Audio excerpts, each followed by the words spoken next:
嗨，大家好，欢迎来到使人驾到的你不知道的三国系列，我是主持人叉叉 Y， 我是金老师。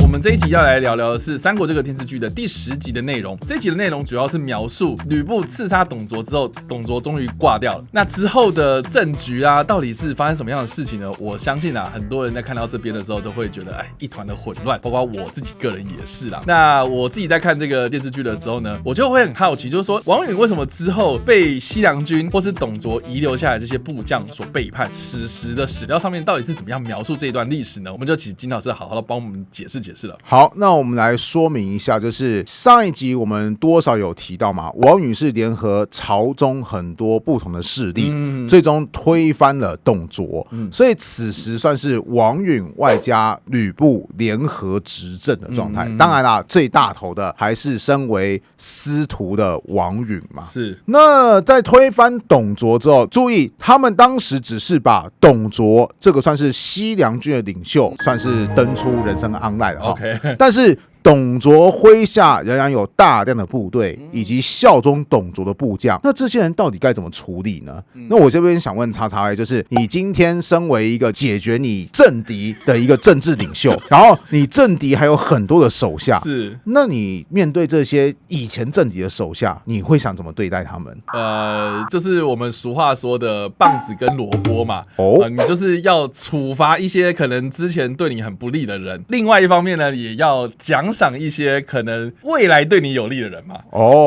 就是有些你们就不好意思随着你们的组织一起登出人生安赖吧。是。但有些呢，你要大家笼络，这是叉叉 Y 的想法嘛，对不对？对啊。好，我们先看王允是怎么做的哈。《三国志》有记载，就是允出议赦卓部曲，就是王允一开始在想说，我是不是要赦免董卓的部曲呢？就是那些部将啊，还有军队。然后呢，又有写说吕布亦数劝之，就是吕布好几次说，你应该饶了董卓的部下，你应该饶了董卓的部下，你听我的话，你应该饶了董卓的部下。本来两个人应该算是意见一致啊，结果大家请不要忘记，王允年轻时代就是个个性很刚的人，是我们之前有讲过嘛。结果明明两个人意见差不多，吕布这样一直说，王允反而某个 emoji 就起来了。那怎么了吗？当时王允就怀疑说，此辈无罪，从其主耳。今若名为恶逆而特赦之，是足使其自疑，非所以安之之道也。本来他们是没有罪的啊，真正有罪的是董卓嘛，对不对？但是你现在一直叫我去赦免他们，开玩笑，这些人全部都赦免了，别人又会怎么看我呢？对不对？会不会认为就是我这个人是个烂好人吗？还说我这个人难道拿他们没办法吗？或是我这个人就这么没原则吗？对不对？你到底是什么意思？也就是在吕布的连番劝说之下，反而使王允对吕布起了疑心。而且后来史料还举出，吕布还有提一个建议，就是又欲以擢财物，颁赐公卿将校。什么意思？就是吕布说，董卓以前搜刮了很多民脂民膏啊，现在如果你要抚慰他的部队，最好的方式就是把那些民脂民膏拿出来嘛，对不对？分发给那些部将嘛，让他们知道跟着我有肉吃这种概念。OK， 这不是一个最方便、最节省的方法吗？对啊，就是有惩罚，然后又有论功行赏嘛。对，然后结果王允的想法就是你懂个屁呀！史料是这样形容的：允又不从，而肃清部以剑客御之。什么意思？就是你懂个屁呀！你就是个挥剑的家伙，你就是一个只有肌肉，脑袋也只剩肌肉的家伙而已。我需要听你的指挥。所以这两个人反而在消灭董卓这个共同的敌人之后，关系越来越恶劣，这其实是后来他们两个走向失败很重要的一个原因。除了在讲说到底要怎么对待董卓的军队之外，要知道董卓因为他也是很临时才掌握了东汉政权嘛，董卓当时为了要招抚人心，其实也有想尽办法拉拢各地人士的支持。比方说我们之前讲过嘛，袁绍董卓是有封过他官啦，是啊，只是袁绍他不要嘛。对，曹操董卓也要封他官啊。那曹操也不要嘛。对。好，那这时候讲到一个人哈，董卓还有对一个人亲言有加，这个人叫做蔡邕。蔡邕他是个文学大师，听说还是个音律大师，就是音乐很厉害。有一些历史故事这么记录，就是蔡邕有一次去拜访一个人的家庭，结果还没走进他家之前，就听到这个人在弹音乐，然后蔡邕就说：哎呀，可惜了，音不太准啊。走进去之后呢，他朋友见到蔡邕就说：我最近有个烦恼，就是我这个琴音一直觉得怪怪的。蔡邕就帮这个主人调了一下，主人再弹就发现，这就是我觉得真正合适的声音。OK， 由此可知，蔡邕这个人如果活在现在，他可能既是有名的文学家，又是很厉害的音乐家。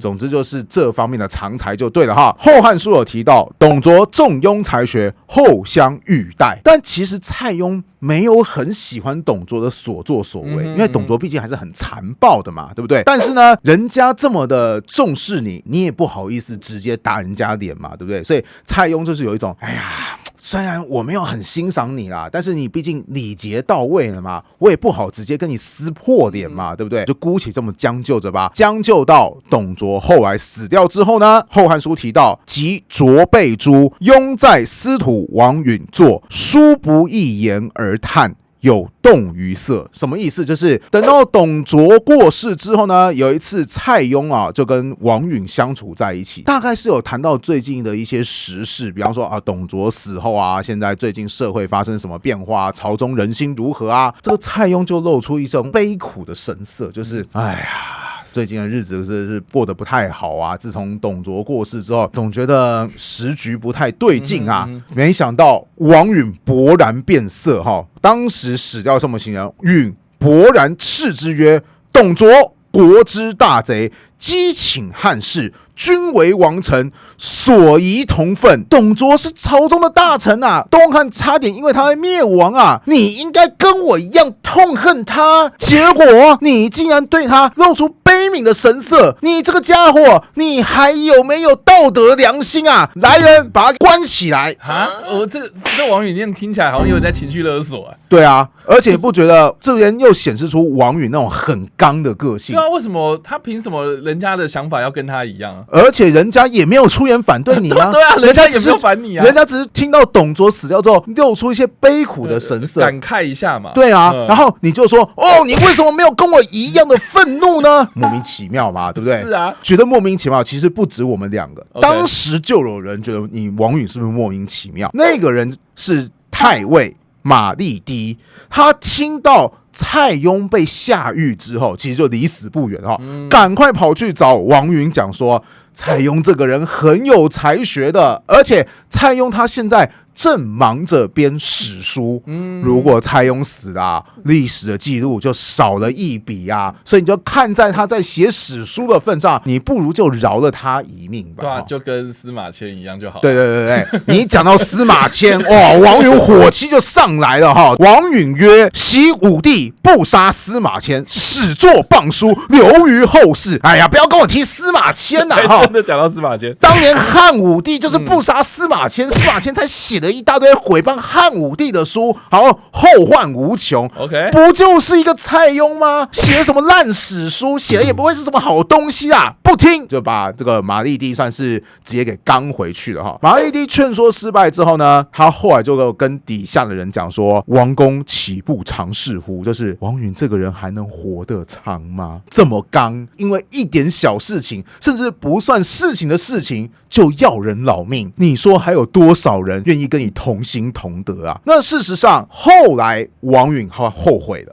我是不是情绪过头了？脑冲。对，现在我恢复冷静了，赶快把蔡邕给放出来。结果后来有人告诉他说，来不及啦，蔡邕已经死于狱中了哈。你说被关起来之后，然后过不久就死掉了？对，哇，那他不就白白害死一个人了吗？所以啦，当时很多人就会在想说，天哪，蔡邕这种人很有威望的一个人，他也不是说帮助董卓的铁杆。是啊，他只是露出悲叹的神色，你就要人老命。董卓，我刚刚有说过，他是后代很多人，所以很多人就在想说我也被董卓后代过啊。你今天对付曾经被后代过的蔡邕，你哪天是不是要来清算我呢？对啊，所以王允做的这个滥杀异议人士的事，甚至都不能算是异议人士，立刻就开始大失人心。那终于要讲到王允做的最错的一件事情是什么事情呢？刚刚前面讲了哈，跟吕布闹得不开心，滥杀异议人士。真正重要的是，王允还对西凉军开始下手。《后汉书》有记载，董卓将校及在位者多凉州人，当时就有人去劝王允说，凉州人素旦援士而为关东，今若一旦解兵，则必人人自危。什么意思？就是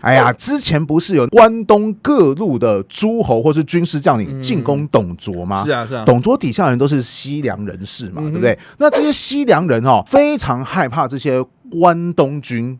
如果今天你一旦强迫这些凉州军解散的话，他们就会很害怕说，哇，我们万一被那些关东军追杀清算该怎么办？所以这个时候提议者就建议王允说，你应该要后代凉州军，你甚至要把凉州军呢找一个德高望重的将领。什么德高望重的将领啊？当年镇压黄巾之乱的黄甫松，把他交给他看管。黄甫松威望高嘛，有真的打过仗嘛，对不对？凉州军听他的，然后就把这个凉州军就近放在长安附近做监管的动作，是这样子，应该就不会出意外了。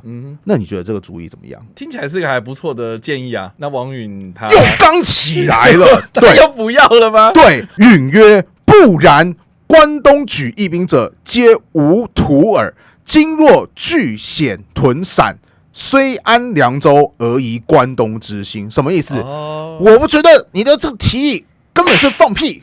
为什么？这个关东军距离我们很远的，我今天突然这么器重西凉军，他们会怎么想我？关东军会想说，哎呦，走了一个董卓，是不是来了一个新的王允呢？对啊，所以我怎么可以对这些凉州军这么好呢？我要是对凉州军好，就是激怒关东各地的军事将领凉州军也不成什么气候反正就把他们解散，没什么事情的 ，OK 的啦，这是王允的想法。那本来你把人解散也就解散嘛，对不对？是。但我告诉你古代有的时候就会发生这个状况，因为古代讯息不像我们现在那么的畅通没有网路嘛，对没有直播嘛，对不对？是啊，结果消息一传十，十传百，就开始变了味道。当时百姓是这么说的使百姓而言，当西诸凉州人。就是百姓听到的是说，听说王允解散凉州军是干嘛？要把他们全部干掉。对，要把他们团灭了哇！凉州军的将领听到整个吓个半死，想说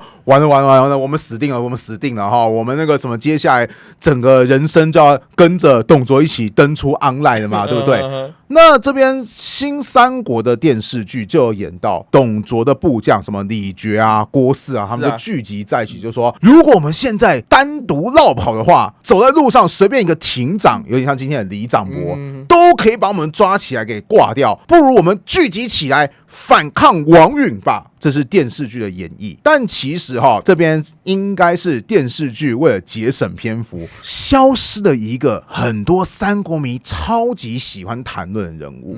这个人叫做贾诩。根据《三国志·贾诩传》就是有这么说：卓败，辅幼死，就是董卓身亡之后嘛，董卓其实还有个女婿叫做牛辅。他算是凉州军的第二精神领袖，可是后来牛辅他也就死掉了，所以凉州军当时处于一种就是没有精神领袖，一片混乱，然后又听到说王允可能要集体挂掉我们这件事情，所以大家乱成一团。校尉李傕、郭汜、张继等欲解散，许曰：闻长安中亦欲尽诛凉州人，而诸军若弃单行，即议亭长能束军矣。有没有发现这句话其实不是李傕跟郭汜说的，是贾诩讲的。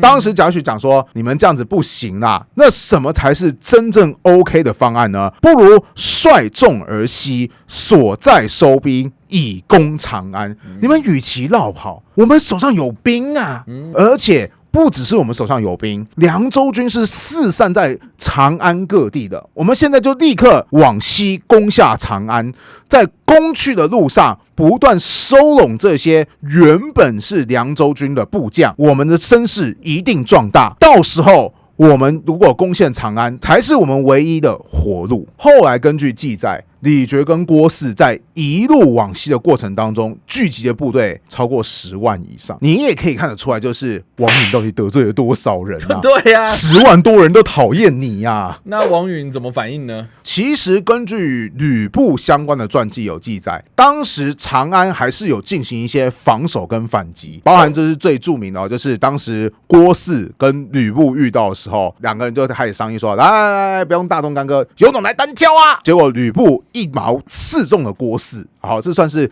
古代很难得，真的是2个武将之间的单挑记录，可见吕布是真的很猛啊。但你有没有记得我们前面一开始就说过？有一个问题，就是吕布跟王允2个人闹不和啊。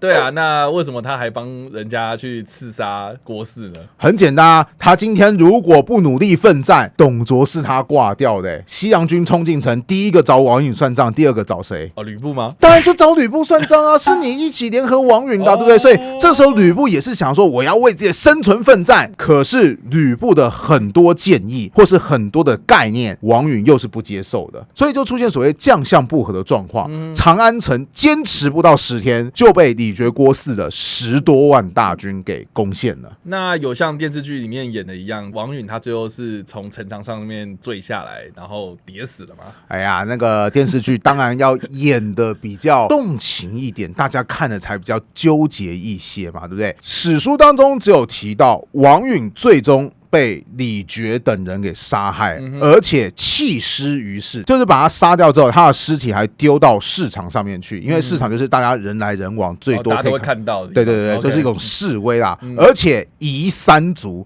就是把他的亲戚就全部给挂掉了哈。那王允死掉的时候，大约是56岁。王允，我们再度回忆一下，我们前面几集有提到，他其实在年轻的时候就是个脾气很刚烈的人，是他的确也有因为刚烈的脾气而制造成功，像是很多人面对董卓那是不敢反抗的，对不对？王允敢反抗，所以后来王允等到推翻董卓的机会。但是我就怀疑，会不会就是因为董卓被推翻之后，其实是王允头上没有任何力量可以去管制住他，所以他那种就是本来就不太能够听得进去别人的习性，就开始被无限的放大。我觉得这是权力这种东西哦，真的就好像这个漫威宇宙当中不是有个东西叫做超人血清吗？就是你是良善的人，被超人血清注射之后，你会成为美国队长。但你如果本身就有一点就是邪恶气质的话，你被注射进去就会加倍的邪恶，成为红骷髅。权力这种东西，它其实有问题吗？它本身是没问题的，是，但就看谁拿到。而且很多拿到权力的人，就是各种特质被无限制的放大。那王允就是那种刚烈的个性被无限制放大之后，他听不进去任何对他原本是有帮助的建议，一错再错，最终就是本来有大好的局势被他深深的给玩残了。那所以故事说到这边，就等于是说西凉军他们占领了长安这座城市了嘛？对。那吕布呢？吕布当然就是赶快绕跑了，因为这个人也是厉害啊，起码他本身武艺高强嘛，对不对？所以呢，他算是杀出重围。吕布后来有去投靠不同地方的军阀，他第一个投靠人，你绝对想象不到是谁，是袁术。袁术，对，因为袁术他当时的地盘主要是在南阳这一带。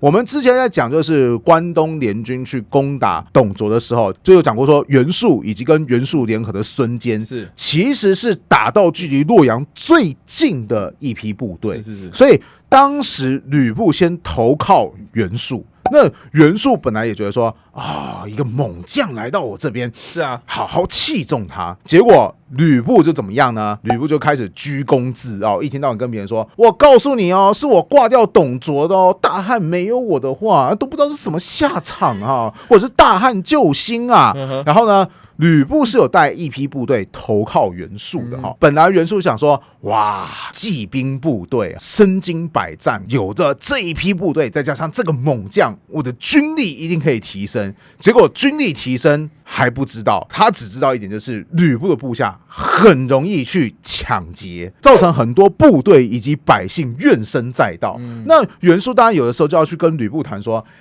这个奉先啊，你不要这样子嘛，对嘛？有人最近反映你是不是应该收敛一下，或管束一下你的部下呢？是，然后吕布就会说什么大汉救星，要没有我，大家会过着什么水深火热的生活？我就让我的手下多拿点粮食来吃，这错了吗？然后袁术就想说，好烦哦，一天到晚讲自己什么大汉救星，救你个头啦！对，所以后来吕布也是察觉到说，哎呦，在袁术这边是混不下去了哈，他就继续浪迹天涯去。那我们这边先按下不表。总之我们可以看到，我们刚刚讲王允这个人个性很刚嘛，如果从我刚刚的叙述来看，会觉得说吕布这个人很无辜啊，他提的一些建议也是蛮到位的啊。结果你王允很刚，事实上证明不是只有王允很刚，吕布这个家伙的个性也没好到哪边去，难怪这两个人解决完共同的敌人之后，很快就闹翻了哈。好，那故事说到这边，我就蛮好奇一个问题，就是那为什么电视剧要神隐贾诩这个人呢？好，贾诩他后来去哪里？他去台南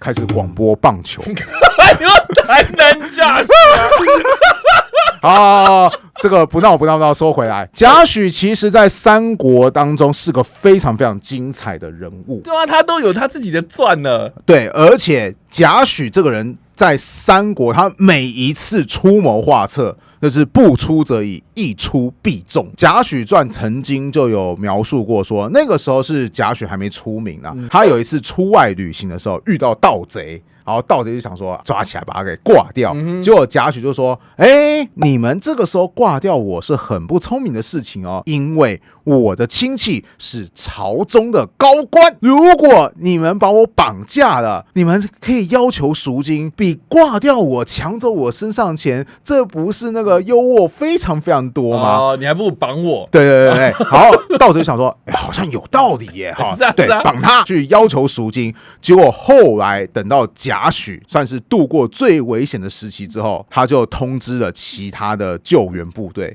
到最后脱离险境。然后这些盗贼当然就是被打个七零八落的。从这边就可以看得出来，贾诩他在遇到突然危急关头的时候，他是很能够保持冷静，提出最正确的方略。就好像刚刚有提到，当大家西凉军都乱成一团的时候，只有贾诩讲说：“哎呀，不要自己逃走啊，不如反攻长安。”甚至很多现在网络上很多人喜欢讲说：“哎呀，曹操这个人就是好人妻嘛。”是啊，好人妻好到什么地步？好到就是连自己的大儿子还有猛将都死掉了哈，这叫宛城爱情故事哈。《三国演义》就是描述说是贾诩看到当时他的主公说，我的婶婶我的长辈竟然被曹贼这个家伙给玷污了，然后贾诩就提说啊，你大概可以用什么样的建议？结果就把曹操的大儿子给坑死了。这是《三国演义》的描写。那不管是正史还是演义，贾诩都是一个智力等级超高的一个角色。是啊，像这样听起来是一个很聪明的人啊。对啊，如果将来电视剧很精彩，对不对？那电视剧为什么没有嘞？注意，我刚刚讲的这些就已经花了一些时间了。如果要演出来，那要花多少时间？哦，你是觉得要缩短篇幅吗？对啊，因为其实三国能够提到人物真的太多了。是。像曹操，我其实看《三国》这部电视剧就很感慨。《三国》这部电视剧最集中描写的曹操的军师是谁？是荀彧。荀彧当然很重要，没有错。但问题是，曹操底下的人才实在太多了，什么郭嘉、荀攸啊，一大堆人都有很精彩的出谋划策，光拍他们可能都可以拍个电视剧，事实上还真的有。总之又话说回来，这么长的篇幅，观众很有可能就是看一看就发现，那现在剧情到底演到哪边就被模糊掉了。是，而且成本也要提高，因为你集数增加嘛，对不对？你说要再找更有名的人来演这个角色吗？对。所以总之啊，我猜可能是剧组不管是叙事的逻辑、精彩程度，它必须得缩减，或是它有一些开支上的考量，最终他们只能忍痛让贾诩消失。这也是我觉得蛮遗憾但是也只能接纳的一点。好的，以上呢就是我们今天的节目内容啦。我们介绍了有关于长安争夺的过程当中有哪些人物咯。那不知道大家在听完这个故事之后有什么样的想法，欢迎在留言区留言，我们来跟你做互动跟讨论。使人驾到你不知道的三国系列，我们下次再见，大家拜拜，拜拜。